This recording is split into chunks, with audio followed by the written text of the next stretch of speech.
अगर मैं आपसे कहूं कि आपका सबसे बड़ा दुख ही आपके जीवन का सबसे बड़ा द्वार है, जहां से परमात्मा की अनुभूति शुरू होती है, तो क्या आप अपने दर्द को अब भी दुश्मन मानेंगे या उसे एक संकेत समझेंगे कि आप सही दिशा में बढ़ रहे हैं? जरा रुक कर देखो, हम सबकी जिंदगी में एक चीज कॉमन है, दुख। कोई इसे छुपाता है, कोई इससे लड़ता है और कोई इससे भागता रहता है। लेकिन बहुत कम लोग होते हैं जो एक दिन रुककर पूछते हैं, ये दुख आखिर है क्या? हम बचपन से यही सीखते आए हैं कि सुख अच्छा है और दुख बुरा। तो जैसे ही दुख आता है, हम उसे हटाने की कोशिश करते हैं, कभी लोगों में जाकर, कभी मोबाइल में खोकर, कभी खुद को व्यस्त करके। लेकिन क्या आपने कभी देखा है कि जितना हम दुख से भागते हैं, वो उतना ही हमारे पीछे आता है, जैसे कोई परछाई जिससे भागकर आप बच नहीं सकते। और शायद यही वो जगह है जहां से असली समझ शुरू होती है।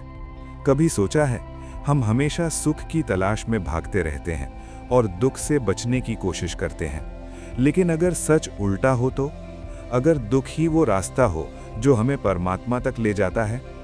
आज हम समझेंगे दुख को आनंद में कैसे बदला जाए और कैसे उसी में परमात्मा की अनुभूति छिपी है। दुख हमारे जीवन में सजा बनकर नहीं आता, वो एक संदेश होता है। जब भी हम अपने असली स्वरूप से दूर होते हैं, जब हम खुद को सिर्फ शरीर और मन मान लेते हैं, तब जीवन हमें झकझोरता है दुख के रूप में। दुख कहता है, तुम ये नहीं हो, कुछ और हो।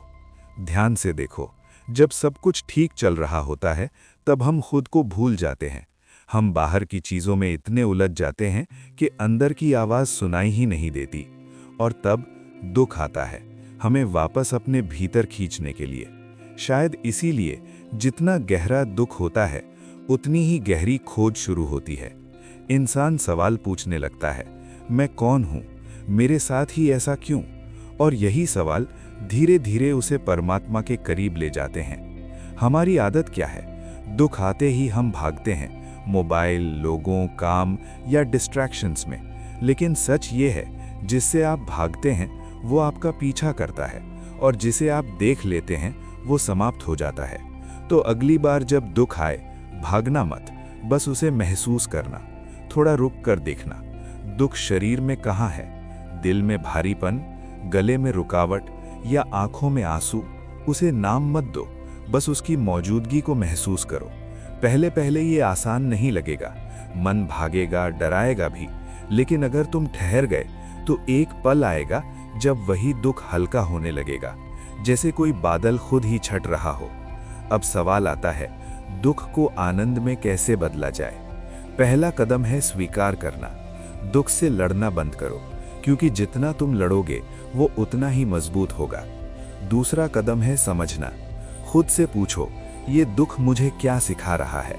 हर दुख के पीछे एक सीख छिपी होती है, लेकिन वो तभी दिखती है जब आप भागना बंद करते हो। तीसरा और सबसे गहरा कदम है साक्षी बनना। मतलब दुख को देखना, लेकिन उसमें खोना नहीं। जैसे आप एक फिल्म देख रहे हो, फिल्म में सब कुछ चल रहा है, रोना, हंसना, दर्द, खुशी, लेकिन आप जानते हो कि आप सिर्फ देखने वाले हो।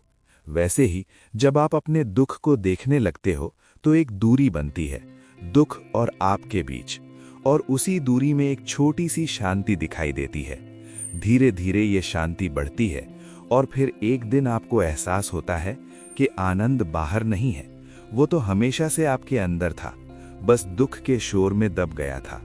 और जैसे ही शोर कम हुआ, आनंद खुद ही सामने आ गया। अब यहाँ एक बहुत सुंदर बात होती है, जब आप साक्षी बन जाते हो तो जो शांति आपको महसूस होती है वही परमात्मा है। परमात्मा कोई दूर बैठा हुआ नहीं है, वो कोई अलग चीज नहीं है जिसे आपको ढूंढना पड़े। वो तो उसी क्षण में प्रकट होता है जब आप अपने दुख से अलग हो जाते हो। तब आपको समझ आता है, दुख और सुख दोनों आते जाते रहते हैं, लेकिन मैं जो देख रहा हूं वो हमेशा स्थिर है, उस पर कुछ असर नहीं होता। उस जगह पर पहुंचकर आपको पहली बार सच्ची शांति मिलती है, और ये शांति किसी कारण से नहीं होती, ये बिना कारण की होती है। इसमें कोई शोर नहीं होता, कोई बड़ा चमत्कार नहीं होता, बस एक गहरी खामोशी होती है जो पहले कभी महसूस नहीं हुई।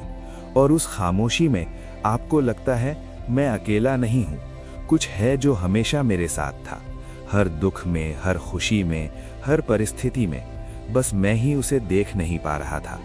और शायद यही है परमात्मा की अनुभूति।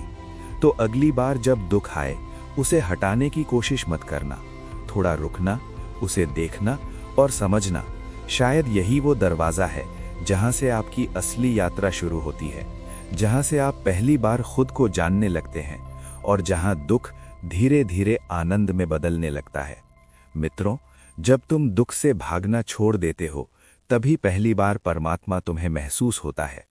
अगर ये वीडियो आपको अच्छा लगा हो तो लाइक करें, चैनल को सब्सक्राइब करें और इस आध्यात्मिक यात्रा में हमारे साथ जुड़े रहें।